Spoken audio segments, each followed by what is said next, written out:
E aí, tudo certo? Vamos mergulhar hoje numa ideia que, à primeira vista, pode parecer bem ousada. E se três universos que parecem não ter nada a ver um com o outro, a fé, a neurociência e a física quântica, estivessem, no fundo, contando a mesma história sobre como a realidade funciona? Pois é, vamos investigar isso juntos. Imagina só, aquilo que Buda chamava de consciência, que Cristo chamava de fé e que a ciência hoje chama de campo quântico. Será que são coisas diferentes ou será que são apenas palavras, idiomas diferentes para descrever a mesma verdade fundamental sobre o funcionamento do universo? E para a gente não achar que isso tudo é só um papo abstrato, a história que inspirou essa análise é bem real. É sobre alguém que saiu de um trabalho sem perspectiva, com salário mínimo, para uma vida de nômade digital, viajando o mundo com a pessoa dos sonhos. E essa virada de chave não foi por acaso, não. Foi aplicando na prática os conceitos que a gente vai desvendar agora.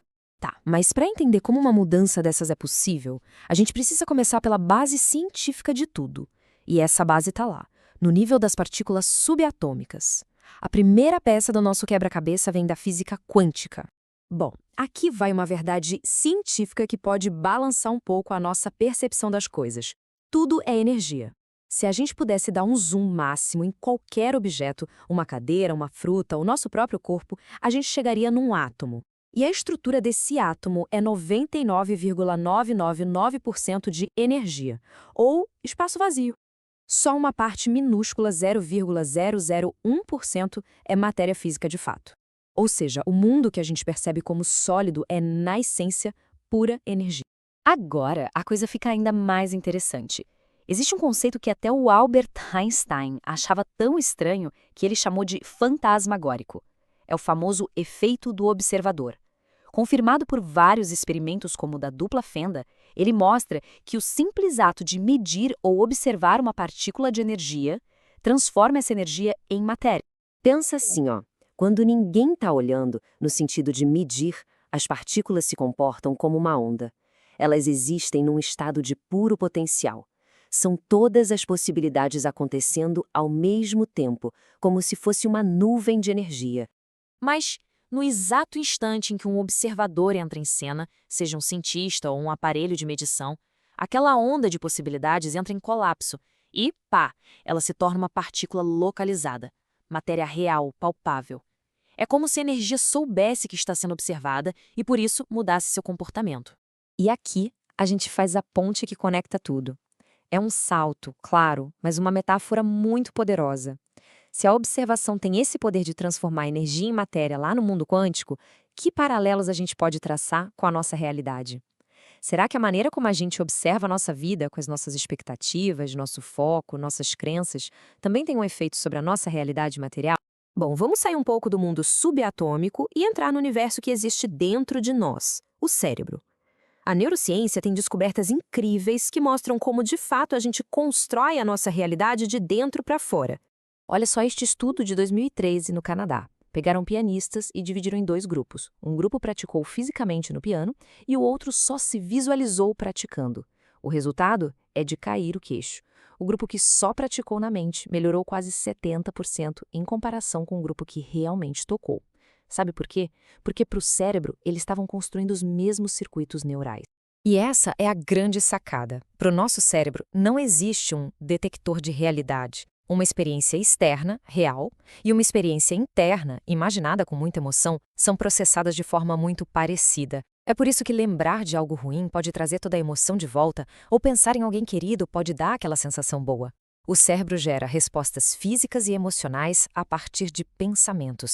O poder da crença foi testado ao extremo num experimento de 2002 que se tornou um marco. Pacientes com dor crônica no joelho foram divididos em 3 grupos. Um recebeu uma cirurgia de verdade. O outro, uma cirurgia fake, em que o médico só fez o corte na pele. E o terceiro grupo recebeu só uma lavagem com soro. O resultado foi impressionante.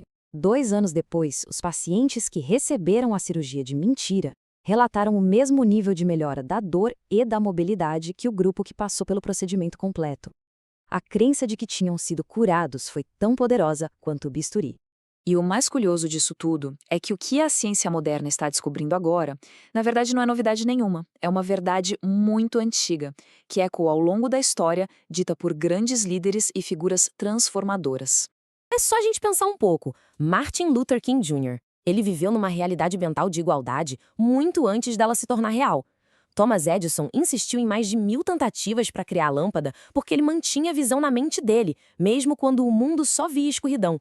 Gandhi, William Wallace, todos os revolucionários viveram primeiro numa realidade interna, com tanta convicção que ela acabou se tornando a realidade de todo mundo. E essa ideia de que a mente cria a realidade está no coração de muitas tradições. O budismo fala em acessar a realidade verdadeira pela meditação. A Bíblia diz: transformai-vos pela renovação da vossa mente. O Espiritismo ensina que o pensamento é força viva. E o Kybalion declara: o universo é mental. A mensagem é a mesma, só mudam as palavras. Então, quando a gente junta todas essas peças, a física quântica, a neurociência, a sabedoria antiga, uma nova perspectiva começa a surgir. Uma que nos tira do papel de vítimas passivas das circunstâncias e nos coloca como criadores ativos da nossa experiência. A metáfora do xadrez que a fonte usa é perfeita para isso. A gente pode viver como peão, sentindo que somos movidos por forças externas, sempre reagindo ao que a vida joga na nossa frente. Ou podemos assumir o papel do jogador, entendendo que nossas crenças e nosso foco interno direcionam o jogo, que a vida acontece a partir de nós e não para nós. Isso lembra muito a forma como Jesus agia.